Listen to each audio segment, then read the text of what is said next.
బెంగాల్‌లో అధికారిక లెక్కలు మారిపోతున్నాయి. చకచకా పరిణామాలు తేలిపోతున్నాయి. ఓ పక్కన మమతా బెనర్జీ ఎమ్మెల్యేలు మీరెవరికి సహకరించకండి, మీ దగ్గరకొస్తే చంపేయండి, కొట్టేయండి ఇలాంటి స్టేట్మెంట్లు ఇస్తున్నా పట్టించుకోకుండా ప్రజలు దగ్గరికి వెళ్తున్నటువంటి అధికార యంత్రాంగం, అదే సందర్భంలో బంగ్లాదేశ్ నుంచి వచ్చినటువంటోళ్ళు పారిపోతుంటే, మిగిలినటువంటి బంగ్లాదేశీయులు బయటపడిపోతుంటే, అరెస్టులు ఈ పర్వం నడుస్తుంటే ఇప్పటిదాకా బయటపడింది 26,00,000 ఓట్లు.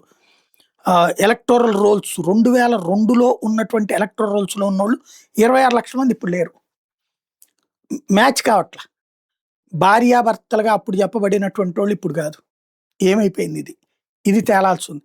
At the same time election commission ఈ మొత్తం ఓట్లలో ఏం తేడా జరిగిందన్నటువంటిది లెక్కేస్తుంటే 1,35,00,000 ఓట్లు తేడా ఉన్నాయి అన్నటువంటిది ప్రాథమికంగా కనబడుతోంది. ఇప్పుడు బెంగాల్‌లో గనక బీహార్‌లో 65,00,000 తేలితే ఇక్కడ 1,35,00,000 తేడా ఉంది. ఇందులో బంగ్లాదేశీయులు బెంగాలీలుగా రూపాంతరం చెందినయి, చనిపోయినటువంటోళ్ళయి, ఒకళ్ళకే 4 చోట్ల ఓట్లున్నాయి. ఇవన్నీ ఉన్నాయి.